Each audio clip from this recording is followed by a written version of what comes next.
तो चलिए अब आपको तस्वीर दिखाएंगे मध्य प्रदेश के सिंगरौली की, जहां पर किस तरह से अराजकता का माहौल पैदा हो गया। यहां पर 2 शख्स की देखिए मौत होती है।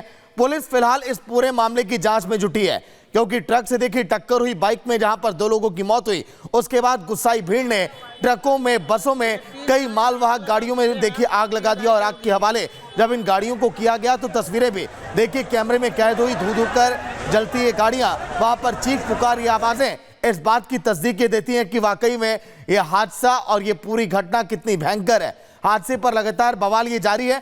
तस्वीरें जो सिंगरौली से सामने आई, पुलिस इस समय पूरे मामले की जांच में जुटी है। खौफनाक मंजर की तस्वीर आप देखिए, जब यह हादसा हुआ, वाहनों को जब आग के हवाले कर दिया गया। हादसे का जब वीडियो सामने आया तो वो भी आप देखिए। वही हादसे में जो ड्राइवर घायल है उनकी बात सामने आई। उन्होंने भी कहा कि बहुत देखिए वहां पर अराजकता का माहौल है, गुस्साई भीड़ उन पर हमला की। हादसे में 2 शख्स की मौत हो गई है। जो 2 लोग घायल हैं, फिलहाल पुलिस ने शव को पोस्टमार्टम के लिए तो भेज दिया, लेकिन जो गुस्साई भीड़ है लगातार उनको कंट्रोल किया जा रहा है कि कैसे हालात को देखिए अभी काबू में किया जाए। देखिए फिलहाल ये तस्वीरें जो हम आपको दिखा रहे हैं, जब ये ट्रक ड्राइवर यहां पर जा रहा था, लगे डैश कैम में रिकॉर्ड ये पूरा वीडियो है जो वहां पर कैमरा लगा था, कैसे बाइक सवार को टक्कर ही मारता है शख्स। उसके बाद दोनों बाइक सवार देखिए यहां पर गिर जाते हैं, दोनों शख्स की मौत होती है। और ड्राइवर किस तरह से बहुत तेज रफ्तार देखिए इस ट्रक की भी थी, ये भी यहां पर दिखाई दे रहा है। लेकिन गुस्साई भीड़ यहां पर जब देखी कि ड्राइवर की यहां पर लापरवाही है, 5 से 6 बसें, कई सारी ट्रकें जिसको आग के हवाले कर दिया गया। और पुलिस अब फिलहाल पूरे मामले की जांच में जुटी है कि आखिर इस घटना की मुख्य वजह क्या रही है।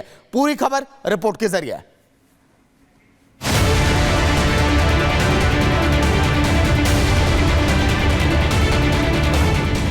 एमपी के सिंगरौली में दर्दनाक हादसा हो गया।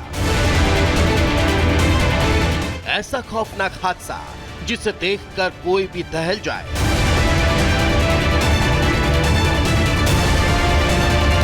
इस हादसे के बाद भयंकर बवाल हो गया। गुस्साए ग्रामीणों ने ट्रक को आग के हवाले कर दिया। अब आप सबसे पहले भीषण हादसे के 2 वीडियो देखिए।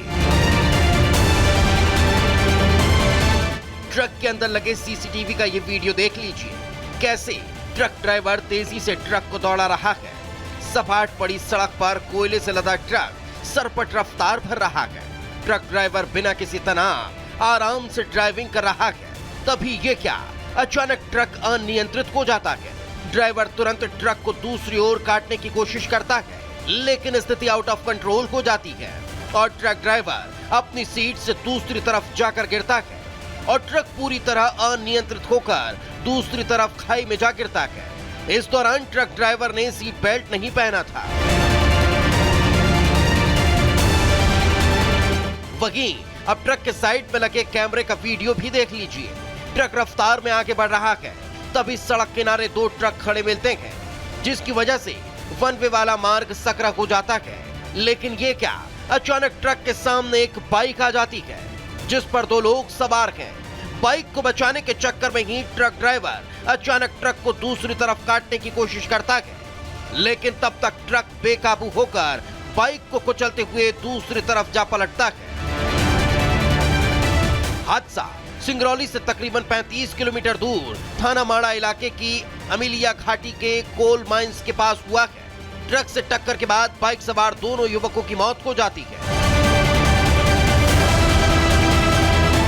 के न्यू इंडिया कोऑपरेटिव बैंक से जुड़ी हुई खबर आपको बताते हैं कि गड़बड़ी का मामला इस बैंक में, जिसकी वजह से कल भी हमने आपको बड़ी खबर बताई थी कि लोग परेशान हो रहे थे। कोऑपरेटिव बैंक में गड़बड़ी का मामला और मुंबई पुलिस के आर्थिक अपराध शाखा ने जांच शुरू कर दी। एनआईसीबी के पूर्व जनरल मैनेजर ने दादर पुलिस स्टेशन में 122 करोड़ की धांधली की शिकायत की थी। गड़बड़ी की वजह से ही आरबीआई ने कोऑपरेटिव बैंक पर कई प्रतिबंध लगाए हैं। आरबीआई ने अगले 6 महीने तक बैंक में पैसा जमा करने और निकालने पर भी रोक लगाई है। ये बड़ी खबर आपको बता रहे हैं और लोग भी परेशान हो रहे थे। तो जतिन इस समय मुंबई से लाइव जुड़ गए पूरी जानकारी के साथ। जतिन, जिन लोगों के खाते हैं अब उनका क्या होगा, उनके पैसों का क्या होगा अगर प्रतिबंध लग गया? अब आखिर उन्हें हिम्मत कौन देगा? जतिन, पूरी जानकारी।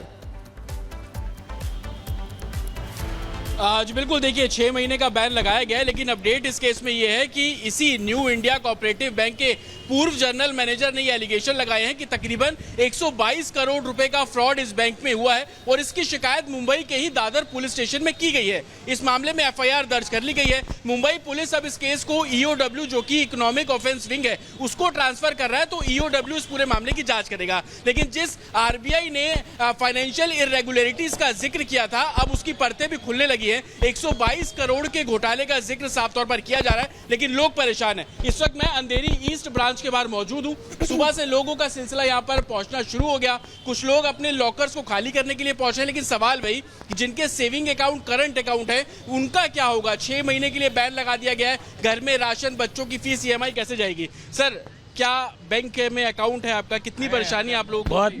बहुत परेशानी है। बहुत गलत हुआ है। ये सही नहीं हुआ है। ये 30,000 40,000 लोगों का क्या होगा, वो कुछ परवाह है नहीं किसी को। कोई रिस्पांस दे रहा है बैंक में से? हाँ, कुछ रिस्पॉन्स नहीं मिल रहा है। क्या करेंगे? मर जाएंगे, जिएंगे, अपघात करेंगे, क्या करेंगे? कुछ समझ में आता नहीं है। सर, कर्ज कैसे चल रहा है फिर? अभी क्या कर चलेगा? वो रोड पे भीख मांगेंगे, क्या करेंगे? और कितनी समस्या हो रही हमारा एफडी है तो एफडी का कुछ भी पैसा तो मिलना चाहिए ना। हमारा इतना मेहनत का हमने जिंदगी भर का कमाया हुआ पैसा करके हमने एफडी बनाया रहता है, तो उसमें से थोड़ा ब्रेक करके थोड़ा तो पैसा मिलना चाहिए। अभी हमारा 10 लाख का एफडी है, तो उसमें कुछ तो मिलना चाहिए। क्या कह रहे हैं? बैंक में कोई बात कर रहा है आप लोगों से? नहीं, कुछ बात ही नहीं कर रहे, कुछ बता नहीं रहे क्या हो रहा है क्या नहीं हो रहा है, कुछ तो बता नहीं चाहिए। अभी 3 चलिए जतिन, बहुत बहुत शुक्रिया पूरी जानकारी के लिए। तो आप देख पा रहे होंगे बैंकों के बाहर लोग किस तरह से परेशान हैं। लेकिन अब बात करेंगे महाराष्ट्र में लव जिहाद और अवैध धर्मांतरण पर, जो अब कानूनी हंटर अब चलने वाला है, क्योंकि अब महाराष्ट्र की सरकार एक कमेटी का गठन करने वाली है। जो लोग अवैध धर्मांतरण और लव जिहाद के मामले में, उन पर अब बड़े एक्शन की तैयारी है। लव जिहाद के खिलाफ महाराष्ट्र में कमेटी बनेगी। वो कमेटी अब तय करेगी कि आखिर जो लोग इसमें संलिप्त हैं, कैसे उन पर एक्शन लिया जाए, कैसे उन पर बड़ी कार्रवाई की जाए, क्योंकि महाराष्ट्र की सरकार इस पूरे मामले को लेकर बहुत ज्यादा सचेत है और बड़े एक्शन की समय तैयारी है। महाराष्ट्र सरकार का एक बहुत बड़ा फैसला है। सत्यप्रकाश हमारे साथ जुड़े हुए। सत्यप्रकाश, एक विशेष कमेटी बनाई गई है और कैसा कड़ा कानून यहां पर बनाया जाएगा, देखना काफी ज्यादा महत्वपूर्ण होगा, क्योंकि इस तरह के मामले लगातार बढ़ रहे हैं। देखिए, महाराष्ट्र सरकार ने कल एक कमेटी बनाई है और ये 7 सदस्यीय कमेटी है, जो कि महाराष्ट्र के डीजीपी इस कमेटी मौजूद है, साथ ही बड़े अधिकारी इस कमेटी मौजूद है। क्योंकि जिस तरह से पिछली सरकार में जब महाराष्ट्र के मुख्यमंत्री देवेंद्र फडणवीस उप मुख्यमंत्री थे, उन्होंने अपने भाषण में कहा था कि लगभग 2024 अक्टूबर तक 1 लाख मामले आए हैं लव जिहाद के। उसके बाद वो जैसे ही मुख्यमंत्री बने और उसके बाद जिससे लगातार मांग बढ़ती रही, और इसको देखते हुए महाराष्ट्र सरकार ने कल फैसला लिया और कल कमेटी बनाया। ये कमेटी टेक्निकल चीजें देखेगी कि जो अभी तक कंप्लेन हुए हैं उसकी जांच करेगी, साथ ही दूसरे राज्यों में जहां पर लव जिहाद खिलाफ कानून बनाए गए हैं उसको देखेगी। चलिए, बिल्कुल सत्यप्रकाश, अब देखना होगा कि सरकार क्या इस पर एक्शन लेती है, क्या कार्रवाई करेगी, क्योंकि लगातार महाराष्ट्र में इस तरह के मामले जो लगातार बढ़ रहे हैं वो चिंता का विषय है। महिमा, बिल्कुल आप सही कह रहे हैं, और अब यहाँ पर बड़ा फैसला सरकार की तरफ से लिया गया। रिपब्लिक